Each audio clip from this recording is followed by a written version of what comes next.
Olá, seja bem-vindo à Culturaria da Rê. Hoje eu trouxe para vocês um livro que, para mim, acho que foi o melhor livro que eu li esse ano. Muito profundo, com considerações, questionamentos que eu acho que podem fazer diferença na nossa vida, independente do que esteja acontecendo. Eu vou falar do livro Em Busca de Sentido. Eu quero que você fique comigo até o fim do vídeo, porque realmente vale a pena procurar pelo sentido da vida. Vem comigo. Faça esse vídeo chegar a mais pessoas no YouTube. Deixe seu joinha, se inscreva no canal e ative o sininho. Toda semana tem vídeo novo por aqui. Agora, vamos para o nosso conteúdo. Gente, esse livro que eu trouxe para vocês hoje, que a gente vai ver no vídeo, é um livro que já estava na minha lista há muito tempo. Vocês sabem que eu tenho um canal no Telegram, né, onde eu comento diversos livros, mais ali para uma linha de estoicos, desenvolvimento pessoal, enfim. E eu vou, na verdade, lendo os livros e comentando com o pessoal, né? Não é uma leitura prévia, na verdade eu pego os livros que eu quero ler e vou compartilhando as impressões aí com todo mundo lá no grupo.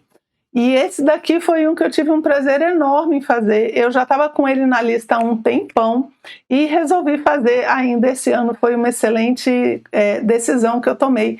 E estou muito feliz de poder compartilhar com vocês hoje um pouquinho aqui do livro do Viktor Frankl, chamado Em Busca de Sentido. E se você não conhece, né, o Clube do Livro, ali, o grupo do Telegram, vou deixar o link aqui embaixo para você se inscrever e poder compartilhar e acompanhar todos esses conteúdos.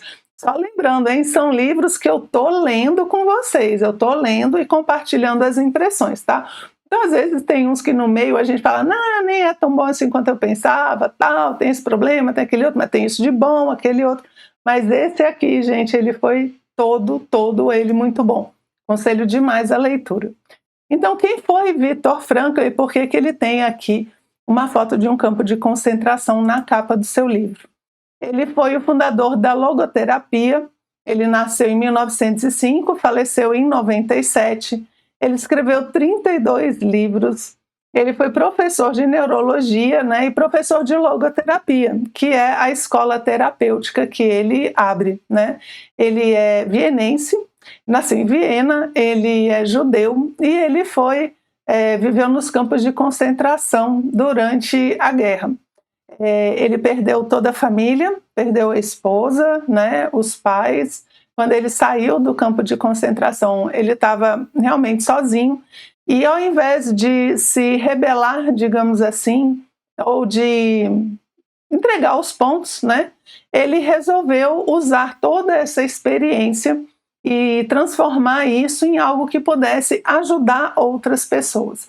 Então o livro dele fala a primeira parte da experiência dele no campo de concentração, como é que era, o que acontecia, como é que foi para ele e as observações que ele faz das outras pessoas ali no campo de concentração, mais como um psiquiatra do que como um detento, né? Como uma pessoa que está lá indo para uma câmara de gás ou sofrendo todas aquelas pressões. Ele diz assim que as barbaridades do campo de concentração já foram ditas por muitas pessoas, que ele vai escolher, né, e é isso que ele faz, ele escolhe histórias, casos que vão ajudar a gente a entender o que acontece com a psique de alguém que está dentro do campo de concentração.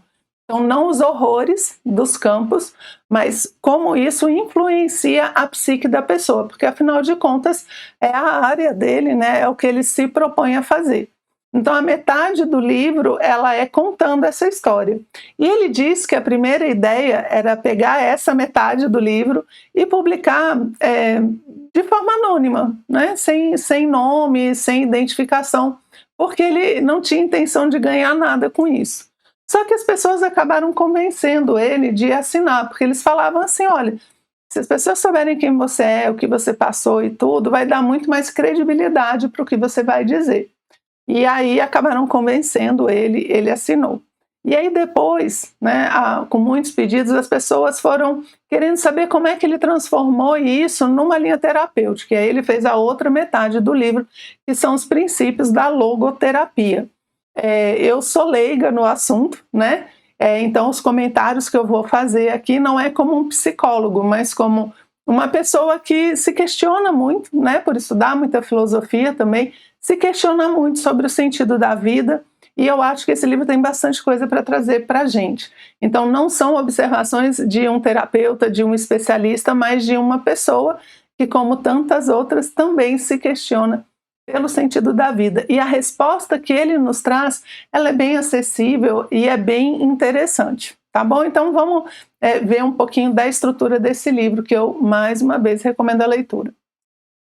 Bem, na história do campo de concentração, ele divide em 4 partes, né? Primeiro, ele explica essa situação dele como psicólogo, olhando isso tudo, né? Que é mais ou menos o que eu comentei com vocês. Aí depois ele vai falar da primeira fase, que é a recepção no campo de concentração. Como é que a pessoa chega nesse campo de concentração e se encaixa nesse novo universo. De pessoas, ele fala assim que tem os carrascos dos campos de concentração, né? Tem as pessoas que estão cuidando ali da segurança, mas também tem as figuras de detentos, de pessoas que estão no campo de concentração, são judeus e se transformam nos capos, né? Que são algumas pessoas capazes de determinadas coisas quase tão terríveis quanto os próprios nazistas, segundo ele. Então existe toda uma hierarquia dentro desse campo de concentração e eles têm que se acostumar com isso, eles têm que absorver esse acontecimento. E depois, na vida, né, na segunda fase, que é a vida no campo de concentração, ele vai falando dessa pressão toda, né, de você não saber como vai ser o dia de amanhã, se você vai estar vivo, se as informações são corretas, se você entrar naquele trem, se você está indo para uma câmara de gás, ou se você realmente está indo fazer um trabalho forçado em algum local. Ele vai falando de situações terríveis mesmo, né, que vão acabando com a autoestima, com a visão que a pessoa tem de si mesma. E ele vai explicando como que essas pressões todas vão quebrando a pessoa por dentro.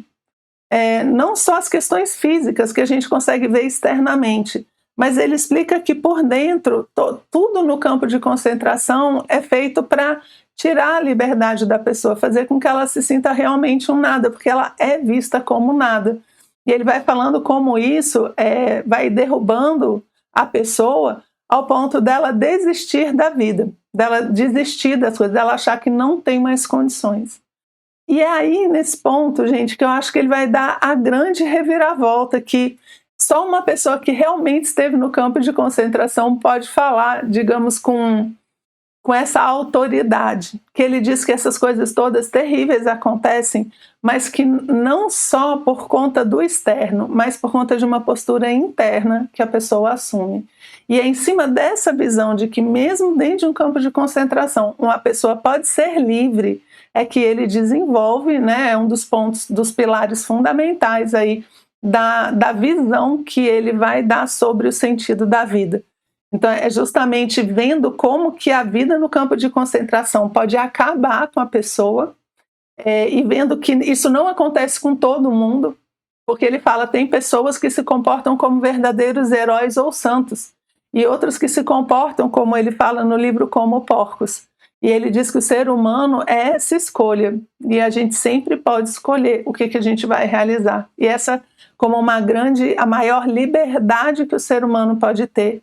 E ele associa isso diretamente ao sentido da vida, ok? Então, essa virada, para mim, eu lembro direitinho o dia, gente. Eu lembro onde eu estava, o que eu estava vestindo, o que eu estava fazendo, né? Eu estava tomando um chá. Quando eu li essa parte do livro, que ele dá essa reviravolta, que ele fala assim, olha, o campo de concentração é terrível, eles fazem isso, fazem aquilo, o cara chega, bate, apanha e tal, mas tem pessoas que sucumbem e outras que não sucumbem, porque no fundo, o que a gente vê fora é a externalização de uma decisão interna. E nessa decisão interna é todo mundo livre. Olha, tão epíteto, né, gente? Filósofo estoico que a gente tem aqui no canal, inclusive, né, falando sobre a obra dele. É muito estoico, né? Porque tem coisas que dependem de nós e outras que não dependem de nós. E a que depende de nós é a postura interna perante os fatos da vida. E Frankl usa muito uma ideia muito similar a essa, né? Essa estoica, para mim, é a mesma ideia, só que num local, num extremo de dor e de injustiça, que é o campo de concentração, né? Então é fascinante você ver como uma pessoa, e aí vem meu elogio ao Frankl, né? Como é que uma pessoa pode passar por isso tudo e no final conseguir superar todas essas dores e sofrimentos para poder passar algo de bom. Assim, eu acho que eu fiquei fascinada pela superação dele, porque se alguém pode superar uma experiência tão terrível, com certeza a gente, na nossa vida cotidiana, também tem essa força, porque as nossas situações de vida podem ser terríveis, mas dificilmente vão ser piores do que as que ele passou, né? E se ele conseguiu e dá um caminho para isso, a gente também pode conseguir. E no finalzinho do livro, dessa metade do livro, né, que é a terceira fase, quando ele fala após a libertação, ele conta uma história que, de novo, eu pensei, puxa vida, é uma pessoa diferenciada, né? É uma pessoa diferente. Onde ele conta que quando eles saem do campo de concentração, quando acaba a guerra e eles são liberados, as pessoas colocam uma bandeira branca ali na entrada do campo, dizendo que é um campo liberto, e eles podem sair, só que eles não têm para onde ir, né? Assim, a vida deles foi totalmente destruída. Então ele disse que eles saíam, mas eles voltavam à noite para dormir, enfim, ficava naquela coisa sem acreditar. Ele disse que todo mundo acha que quando saíam do campo de concentração todo mundo ficava feliz, mas na verdade ele disse que as pessoas eram muito desconfiadas, não felizes, mas desconfiadas, né? E nessas de sair durante o dia e voltar à noite, diz que ele está saindo com o que era o grande amigo dele dentro do campo de concentração. Ele fala uma pessoa boa, uma pessoa boa. E aí eles estão andando, era uma área rural, esse campo de concentração onde ele estava no momento que a guerra acabou. E eles estão passando por uma plantação de batatas, se eu não me engano. E as batatas estão só os brotinhos, né? Que elas tinham acabado de nascer, né? Foram semeadas, tinham acabado de nascer, estavam os brotinhos de batata. Aí o Frankl vira para o amigo dele e fala assim, nossa, não vamos andar aqui não, a gente vai destruir as batatas, né? Os brotos de batata, vamos dar a volta, vamos por ali, vamos dar a volta. E o amigo dele fala, para que eu vou me preocupar com broto de batata? Depois de tudo que fizeram a gente passar, depois de tudo que a gente sofreu, eu tenho direito de fazer o que eu quiser. E aí ele saiu destruindo a plantação de batatas, né? E o Frankl fala assim, ele não era uma pessoa ruim, é só porque era muito difícil, era muito sofrimento. E normalmente as pessoas se acham no direito de gerar sofrimento aos outros, quando o sofrimento que elas têm é muito forte. E ele diz que, na verdade, esse é um dos problemas. Ninguém teria esse direito de gerar injustiça porque foi injustiçado, de gerar sofrimento nos outros porque ele sofreu. E isso não seria justiça de forma alguma, e aumentar o sofrimento no mundo não faria bem a ninguém. E eu fiquei pensando, meu Deus do céu, o cara acabou de sair de anos no campo de concentração.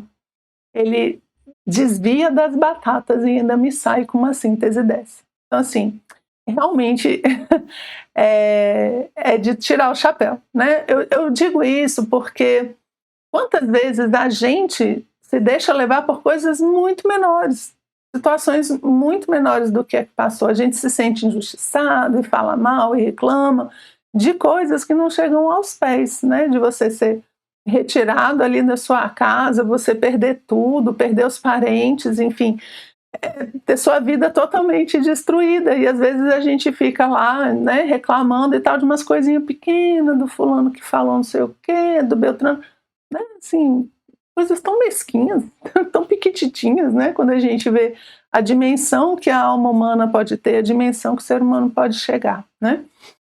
Então essa é a primeira parte que ele fala do campo de concentração, né? E aí da segunda parte eu tirei frases para conversar com vocês, né? Frases que eu acredito que falam das bases da terapia, né? Na verdade não da terapia, mas da visão de mundo que ele traz a partir dessa síntese de vida de quando ele sai do campo de concentração. Então é uma série de frases que eu tirei do livro, tentando mostrar um pouco para vocês esses conceitos principais que o Frankl usa.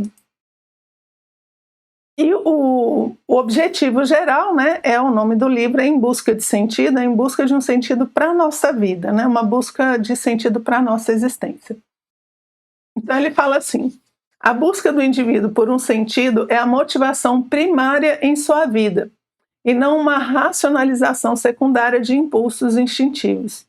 Esse sentido é exclusivo e específico, uma vez que precisa e pode ser cumprido somente por aquela determinada pessoa. Tem muitas coisas aqui, né? Uma ideia aqui é que, para ele, buscar o sentido da vida é a grande motivação da própria vida. Ele fala que o sentido da vida não é satisfação de prazeres distintos e que essa questão do sentido fica para segundo plano. Ele fala não, porque tem muitas linhas que vão falar que não tem sentido nisso tudo, e ele bate de frente, ele fala não, existe um sentido para a vida, existe um sentido para tudo que existe em nossa vida, inclusive esse sofrimento extremo que você passa num campo de concentração e em qualquer situação da sua existência. Ele fala assim, existe um sentido para isso tudo. E isso é a grande motivação da vida. Esse sentido e a nossa motivação para o viver estão muito juntas, né? E ela é fundamental. E toda a visão terapêutica dele está em cima disso, de que a gente deve buscar o sentido da vida e realizar esse sentido, né? Então ele fala que esse sentido ele é exclusivo e específico. Ele diz que quando você está no campo de concentração, uma das coisas que ajuda a pessoa a sobreviver é justamente ver sentido em sobreviver. Ver que tem algo a ser feito e algo que só ela pode fazer. Algo que é específico da vida dela, do trabalho dela, da família dela, ou seja, é um sentido exclusivo dela e específico. Ele vai dar alguns exemplos, né, durante o livro, de coisas que podem motivar a gente e serem de fato sentido da vida. E às vezes são coisas muito simples. São muito simples. Ele fala, às vezes, é um ente querido, né? Já tem umas frases que falam um pouquinho disso. E uma frase que muita gente diz que é dele, mas na verdade é de Nietzsche, né? E ele usa no livro, ele fala que tem muita, a visão que ele desenvolve tem muito a ver com essa frase que Nietzsche coloca, que é quem tem um porquê viver suporta qualquer como. Então, se eu tenho um sentido, se eu tenho um motivo para viver, né? Se eu tenho uma motivação real, um porquê, eu suporto qualquer como. E ele fala, esse como, até o como de um campo de concentração. Mesmo as situações mais adversas, elas são suportáveis se existe um porquê, se existe uma motivação, se existe um sentido nisso. Tá? Então ele vai dizer, né, nos campos de concentração nazistas, poder-se-ia ter testemunhado que aqueles que sabiam que havia uma tarefa esperando por eles tinham as maiores chances de sobreviver.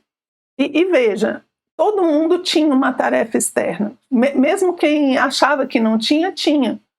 A maioria vai ter um filho, vai ter um parente, vai ter uma obra, vai ter um amigo. Todos têm alguém ou algo a fazer, só que alguns esquecem, né? Então ele vai falar, as pessoas que tinham consciência disso, de que elas tinham que sobreviver para terminar determinada coisa, essas pessoas tinham mais chance de sobreviver, tanto fisicamente, né, das doenças todas que tinham, porque não tinha comida, situações insalubres, né, até fisicamente, e até essas sincronicidades, né, da pessoa conseguir escapar da câmara de gás muitas vezes.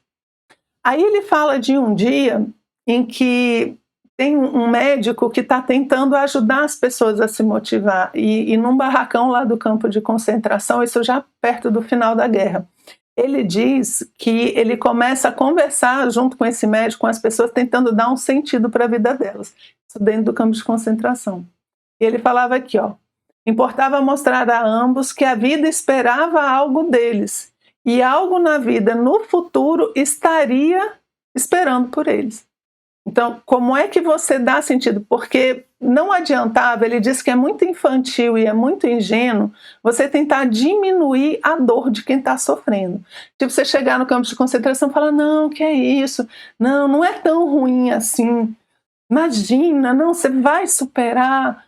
Ele fala que esse tipo de motivação não funciona quando você está num sofrimento extremo. Ela é muito infantil, assim, ingênua, digamos, né? E superficial. E o problema é que muitas vezes a gente não sabe o que dizer, né? Então, às vezes é melhor talvez não falar nada.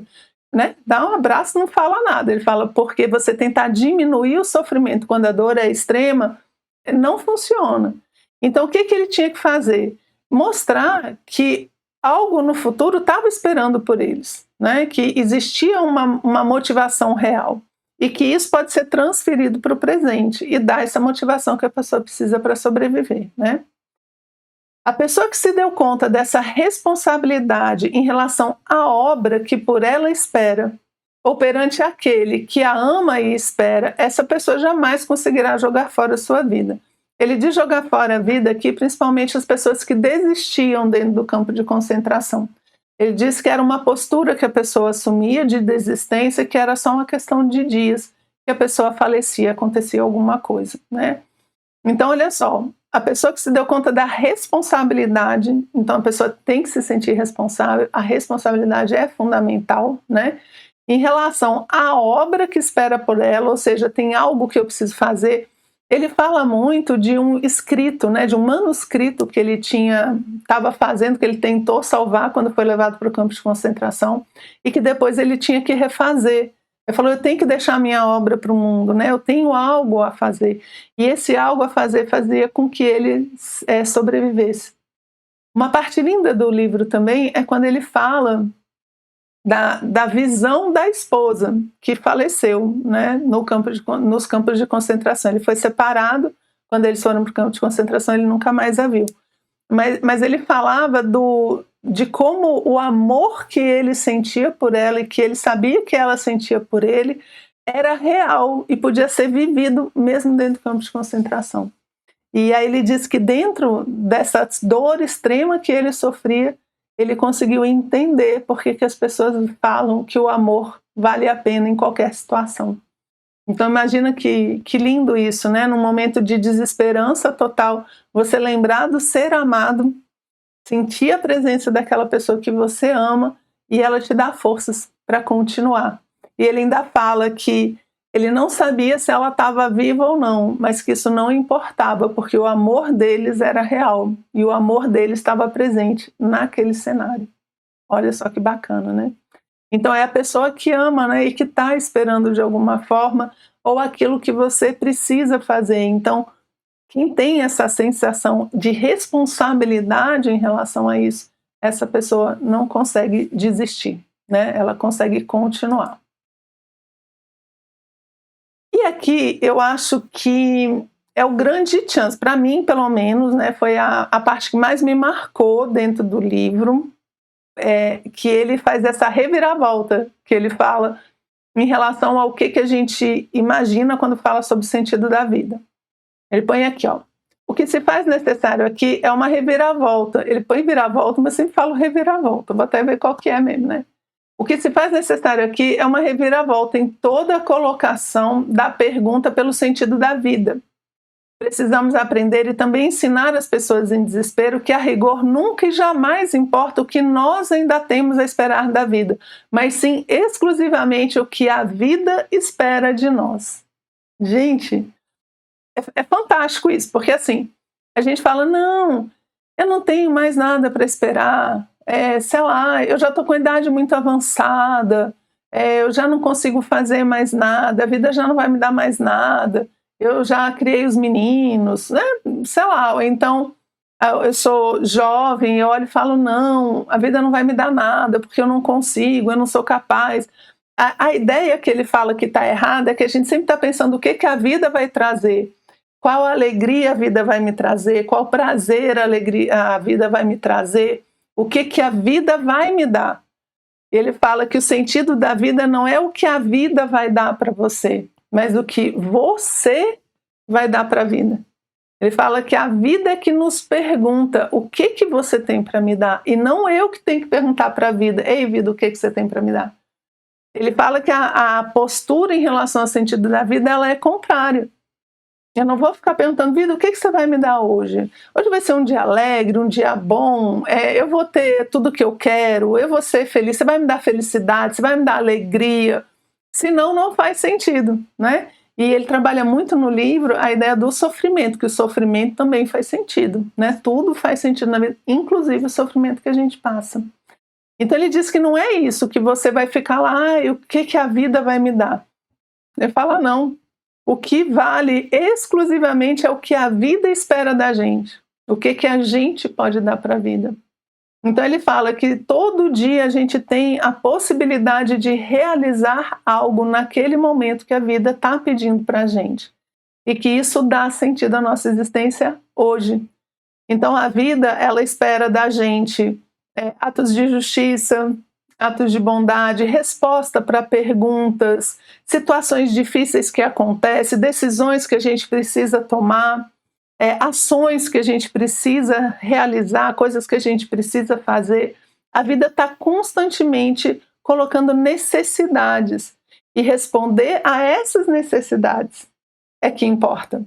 Não o que ela vai me dar, mas o que eu vou dar, qual é a resposta que eu vou dar para as situações que a vida me traz. Olha só, muda, né, totalmente a visão sobre o sentido da vida. Então não é assim, o sentido da minha vida é, sei lá, fazer um hospital e ficar reconhecido e tal, essas coisas sempre num futuro incerto, né? Ele fala, não, mas hoje, qual é a dor hoje? Né? Não naquele coisa do futuro, mas agora, o que a vida está esperando de você? Um ato generoso, cuidar de alguém, realizar uma ação, o que a vida pede hoje, né? Então, viver não significa outra coisa senão arcar com a responsabilidade, mais uma vez aqui, responsabilidade, de responder adequadamente às perguntas da vida, pelo cumprimento das tarefas colocadas pela vida a cada indivíduo, pelo cumprimento da exigência do momento. Então, hoje eu preciso fazer algumas coisas, certas pessoas dependem de mim, esperam algo de mim, eu dentro da minha profissão tem algo que eu preciso fazer, uma aula que eu tenho que dar, um lugar que eu tenho que estar, uma pessoa que eu tenho que encontrar, conversar, conviver. É hoje. E a vida nos pede coisas constantemente, né? Para fazer hoje. E é isso que vai dando sentido. Então, eu não sou um receptor, eu não recebo, eu sou um doador. Eu dou, eu faço, eu entrego para a vida. Eu achei essa uma virada de chave muito importante. Aí um outro tema, né, que ele comenta é sobre a atenção necessária que a vida traz para as pessoas, né? Ele põe assim, ó, pode-se ver que a saúde mental está baseada em certo grau de tensão entre aquilo que já se alcançou e aquilo que ainda se deveria alcançar. O hiato entre o que se é e o que se deveria vir a ser. Ele fala que o objetivo da vida não é uma vida distensionada, não é uma vida tranquila, não é uma vida sem tensão. Isso não é felicidade, isso não traz sentido para a vida. Ele fala que a tensão, uma tensão normal, que existe entre aquilo que eu sou e aquilo que eu vou ser, aquilo que eu quero ser, essa tensão, ela é uma necessidade para a nossa saúde mental. Então ele diz que o objetivo não é você viver num equilíbrio estático, mas você está sempre tensionado para caminhar em relação a essa melhoria contínua de si mesmo. Eu não posso ficar totalmente satisfeito com o que eu sou. Essa melhoria constante, ela gera uma tensão que é necessária. Nesse momento do livro, ele está criticando a visão de que o que traz felicidade é não ter tensões, é uma certa passividade, ou então uma coisa muito tranquilona, né? Muito assim, de boa aqui, sem nada me perturbando, sem dificuldade nenhuma. Ele fala que esse perfil não é um perfil que vai trazer felicidade para uma pessoa. Que a felicidade está nessa resposta constante que a vida espera da gente. Para isso, para a gente poder responder, a gente tem que estar sempre crescendo. Então, o crescimento humano também é um sentido para a nossa vida, né? Então, essa tensão entre o que eu consegui ser e o que eu vou ser ainda, o que eu quero ser no futuro, ela é fundamental para a nossa saúde mental e para a nossa felicidade. Aí ele fala, o que a pessoa necessita, né, não é a descarga de tensão a qualquer custo, para ficar de boa, né? Não é. Mas antes o desafio de um sentido em potencial à espera de seu cumprimento. Então o que a pessoa quer, o que ela precisa, né, ela não sabe, talvez, né? Ainda não tem essa consciência, mas o que ela precisa não é descarregar a tensão para ficar tranquila, mas é ser desafiada a cumprir o sentido da vida dela. Se ela tem esse sentido, percebe esse sentido, o cumprir o destino dela, o sentido da vida dela é que vai trazer felicidade e não simplesmente descarregar a atenção como se não tivesse nada para ser feito e a vida fosse para curtir. Eu brinco dizendo que tem gente que vem para a vida, acha que é um playground, né? Acha que é um parque de diversões. É só para se divertir e tal, não sei o quê. E tem gente que vem a trabalho, né? Tem gente que vem para fazer coisas. Então é como se fosse assim, a vida não é só para a gente descarregar a atenção e ficar como se tivesse só para curtir, mas para realizar, né, esse potencial que a gente tem. Ele fala, sentido em potencial à espera de seu cumprimento. E ele entra numa ideia mais para o fim do livro mesmo, muito importante, que é da liberdade, né? Que eu já comentei, aqui eu trouxe algumas coisas, e ele fala sobre a liberdade do ser humano, né? Então ele põe assim, no campo de concentração se pode privar a pessoa de tudo, menos da liberdade última de assumir uma atitude alternativa frente às condições dadas.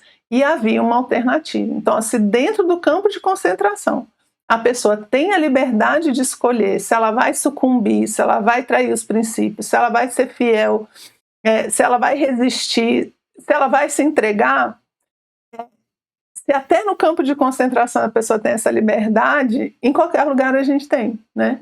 Ele fala que o que sucede interiormente com a pessoa, aquilo em que o campo de concentração parece transformá-la, revela ser o resultado de uma decisão interior. Então aqui eu achei que ele foi super duro, tá? Eu achei que ele foi duro, real, mais duro. Por quê? Ele fala que você olha para a pessoa no campo de concentração e vai vendo ela definhando, né? Vai vendo ela definhando, ficando sem brilho nos olhos, ficando doente, ficando desesperada, rancorosa, tal. E ele fala que isso parece ser uma transformação que o externo faz, que as condições fazem nela. E eu confesso que era assim que eu via também. Mas ele fala que não. Isso é o resultado de uma decisão interior. A pessoa decidiu sucumbir àquilo. Ela parou de lutar para ficar dignamente em pé perante a situação. Então foi uma decisão interior. E eu digo que isso é duro porque são situações extremas, são sofrimentos extremos, né? E por isso muito duro. Mas como ele também passou por isso, pessoalmente, né, e observou nos outros, então ele não está falando de forma leviana, né? Está falando de uma constatação. Então, mesmo que a pessoa pareça que está sendo transformada porque a vida dela é muito dura, ele fala que não, ela não está sendo transformada por uma vida dura, ela está sendo transformada pelas decisões internas que ela toma. E por que é pesado? Porque ele joga a responsabilidade só para a gente, ele não dá para onde correr, não tem para onde correr, a responsabilidade é só da gente, né? Então, a liberdade espiritual do ser humano, a qual não se lhe pode tirar, permite até o último suspiro configurar sua vida de modo que tenha sentido. Ele fala até o último momento, e aqui ele está falando de pessoas que vão por uma câmara de gás, ou que são executadas ali, né, na frente de todo mundo, no meio do campo, né? Então, mesmo até esse último suspiro, a pessoa pode escolher como ela vai se posicionar, e isso é liberdade. Não se trata de estar livre de fatores condicionantes, mas sim da liberdade de tomar uma posição frente aos condicionamentos. Então, ele é contra essa ideia de que o homem é fruto do meio. É claro que o meio influencia, é claro que o meio deixa marcas, né? Mas não define a pessoa. Essa é a visão que ele coloca. O homem não é fruto do meio. E aí ele põe essa frase, né? Sou testemunha da surpreendente capacidade humana de desafiar e vencer até mesmo as piores condições concebíveis. Então, mesmo que esteja péssimo o negócio, ainda há uma escolha. E essa escolha é que dá liberdade. Então, a liberdade não é fazer qualquer coisa, fazer o que quer a qualquer momento, né? Mas é essa liberdade interna, que se você abre mão dela, aí a sua vida, você vai sucumbir, né? Ele fala que a pessoa perde o sentido porque ela abre mão dessa decisão interior. E aí, no fechamento do livro, ele põe essa dobradinha importantíssima, na minha opinião também, que é liberdade e responsabilidade. Ele fala que a irresponsabilidade não gera liberdade. Pelo contrário, a pessoa que não se sente responsável, ela acaba se tornando vítima, ela acaba se tornando uma prisioneira das circunstâncias. Ele põe assim, ó: o ser humano não é completamente condicionado e determinado. Ele mesmo determina se cede aos condicionamentos ou se lhe resiste. Isso é, o ser humano é autodeterminante. Ele não simplesmente existe, mas sempre decide qual será a sua existência, o que ele se tornará no momento seguinte. E ele fala, é interessante porque ele fala que a todo momento a gente está fazendo escolhas, e essas escolhas vão definindo quem a gente vai se tornar. A gente vai fazendo escolhas, essas escolhas definem o meu futuro. E a cada momento, a cada minuto do meu dia, eu estou fazendo decisões que vão montar isso. Por isso que ele fala, né? O que ele se tornará no momento seguinte. Então, o que eu escolho para comer, para lazer, para estudar, onde eu escolho para trabalhar, tudo isso são decisões que eu vou tomando cotidianas que vão montando o meu futuro, né? E ele fala que a liberdade está em perigo de degenerar, transformando-se em mera arbitrariedade, a menos que seja vivida em termos de responsabilidade. O que é isso, gente? Ele está chamando a nossa responsabilidade em relação às nossas escolhas. Então ele fala que você vai degenerar, você vai perder, você vai matar a liberdade se você não tiver responsabilidade. Ele fala que você vai fazer qualquer coisa arbitrário, uma coisa assim, aleatória, entre aspas. Porque tanto faz o que eu fizer. Se eu não tiver responsabilidade, né? Se eu não me responsabilizar pelas consequências daquilo que eu faço, tudo é muito arbitrário. E as coisas vão parecer que não tem sentido. Parece, mas não é, né? Tipo, por quê? Por que parece, mas não é? Porque como você não se responsabiliza, você não percebe essa relação. Mas ela existe, independente de você estar consciente dela ou não, porque não é uma escolha, é uma lei. É tipo assim, se eu bater a cabeça na parede, eu estando consciente da lei da física ou não, ela vai dar um resultado. Então, eu sou responsável pelas consequências dos meus atos, mesmo que eu não queira assumir. Ela vai continuar gerando consequências, né? Então, se eu não assumo, se eu não conto com isso, eu acabo agindo de forma arbitrária. E aí é interessante isso. Eu degenero a liberdade, eu perco a minha liberdade se eu não tenho responsabilidade. É bonito isso. E muito, muito profundo. Vale muita reflexão essa associação que ele faz, tá? Então, a liberdade está em perigo de degenerar, transformando-se em mera arbitrariedade. Uma coisa meio aleatória, né? A menos que seja vivido com responsabilidade. Então, somos diretamente responsáveis pelas ações e decisões que tomamos. Elas vão montando a nossa vida, não as condições, mas as nossas decisões internas. E se eu tenho essa consciência de que existe algo que a vida espera de mim hoje, agora eu sou uma pessoa madura, capaz o suficiente de responder à vida. E nessa conjugação de fatores é onde eu encontro o sentido da minha vida. Não um sentido abstrato, né? Segundo ele, não é um sentido abstrato, mas é um sentido prático e presente, hoje. A vida não tem sentido pelo que ela vai me dar ainda no futuro, mas ela tem sentido pelo que eu posso fazer hoje, em relação ao que a vida me pede nas situações cotidianas que eu vivo no momento presente. Ok? Então é isso. Mais uma vez, vale muito a pena a leitura do livro, ok? Espero que vocês tenham gostado e a gente se vê no próximo encontro.